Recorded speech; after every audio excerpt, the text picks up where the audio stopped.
പ്രഭാഷകൻ 34 അധ്യായം. വ്യർത്ഥ സ്വപ്നങ്ങൾ.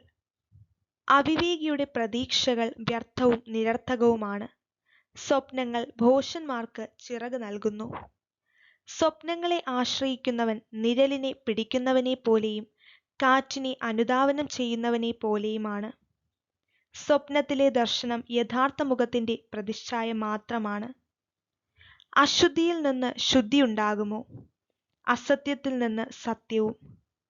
ഗർഭിണിയുടെ ഭാവന പോലെ ശകുനം, നിമിത്തം, സ്വപ്നം ഇവയെല്ലാം മിഥ്യയാണ്. അത്യുന്നതനിൽ നിന്നുള്ള ദർശനമല്ലെങ്കിൽ അതിനെ അവഗണിക്കുക. സ്വപ്നങ്ങൾ അനേകരെ വഞ്ചിച്ചിട്ടുണ്ട്. അവയിൽ ആശ്രയിച്ചവർ പരാജയപ്പെട്ടിട്ടുണ്ട്. അത്തരം വഞ്ചനകൾ കൂടാതെ നിയമം നിറവേറ്റാം. സത്യസന്ധമായ ചുണ്ടുകളിൽ വിജ്ഞാനത്തിന് പൂർണ്ണത ലഭിക്കുന്നു. വിദ്യാസമ്പന്നൻ വളരെ കാര്യങ്ങൾ അറിയുന്നു.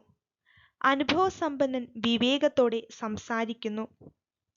അനുഭവജ്ഞാനമില്ലാത്തവന് അറിവ് കുറയും. യാത്ര ചെയ്തിട്ടുള്ളവൻ കഴിവുറ്റവനാകുന്നു. യാത്രയിൽ ഞാൻ വളരെ കാര്യങ്ങൾ കണ്ടിട്ടുണ്ട്. പ്രകടിപ്പിക്കാൻ കഴിയുന്നതിനേക്കാൾ കൂടുതൽ ഞാൻ ഗ്രഹിക്കുന്നു.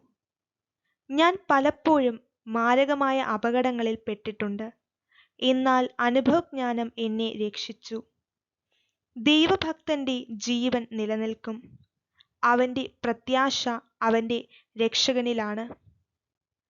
ദൈവഭയം. കർത്താവിനെ ഭയപ്പെടുന്നവൻ അധീരനാവുകയോ ഭീരുത്വം പ്രകടിപ്പിക്കുകയോ ഇല്ല. അവിടുന്നാണ് അവന്റെ പ്രത്യാശ. ദൈവഭക്തന്റെ ആത്മാവ് അനുഗ്രഹീതമാണ്. തന്റെ ആശ്രയം അവൻ അറിയുന്നു. തന്നെ സ്നേഹിക്കുന്നവരെ കർത്താവ് കടാക്ഷിക്കുന്നു. അവിടുന്ന് ശക്തമായ സംരക്ഷണവും ഉറപ്പുള്ള താങ്ങും ചൂടുകാറ്റിൽ അഭയകേന്ദ്രവും പൊരിവെയിലിൽ തണലും ഇടറാതിരിക്കാൻ സംരക്ഷണവും വീഴാതിരിക്കാൻ ഉറപ്പും ആണ്. അവിടുന്ന് ആത്മാവിനെ ഉത്തേജിപ്പിച്ച് കണ്ണുകളെ പ്രകാശിപ്പിക്കുന്നു. അവിടുന്ന് സൗഖ്യവും ജീവനും അനുഗ്രഹവും പ്രദാനം ചെയ്യുന്നു. അന്യായ സമ്പത്തിൽ നിന്നുള്ള ബലി പങ്കിലമാണ്. നിയമനിഷേധകന്റെ കാഴ്ചകൾ സ്വീകാര്യമല്ല. ദൈവഭക്തിയില്ലാത്തവന്റെ ബലികളിൽ അത്യുന്നതൻ പ്രസാദിക്കുന്നില്ല. അവൻ എത്ര ബലിയർപ്പിച്ചാലും അവിടുന്ന് പ്രസാദിക്കുകയോ പാപമോചനം നൽകുകയോ ഇല്ല. ദരിദ്രന്റെ സമ്പത്ത് തട്ടിയെടുത്ത് ബലിയർപ്പിക്കുന്നവൻ പിതാവിന്റെ മുൻപിൽ വച്ച് പുത്രനെ കൊല്ലുന്നവനെ പോലെയാണ്. യഥാർത്ഥ ഭക്തി. ദരിദ്രന്റെ ജീവൻ അവന്റെ ആഹാരമാണ്. അത് അപഹരിക്കുന്നവൻ കൊലപാതകിയാണ്.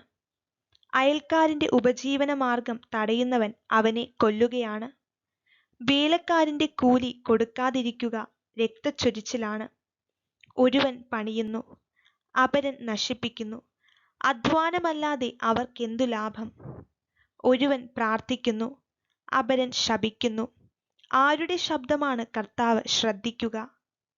മൃതശരീരത്തിൽ തൊട്ടിട്ട് കൈ കഴുകിയവൻ വീണ്ടും അതിനെ സ്പർശിച്ചാൽ കഴുകൽ കൊണ്ട് എന്തു പ്രയോജനം? പാപങ്ങളെ പ്രതി ഉപവസിച്ചിട്ട് വീണ്ടും അത് ചെയ്താൽ അവന്റെ പ്രാർത്ഥന ആരു ശ്രവിക്കും? എളിമപ്പെടൽ കൊണ്ട് അവൻ എന്തു നേടി?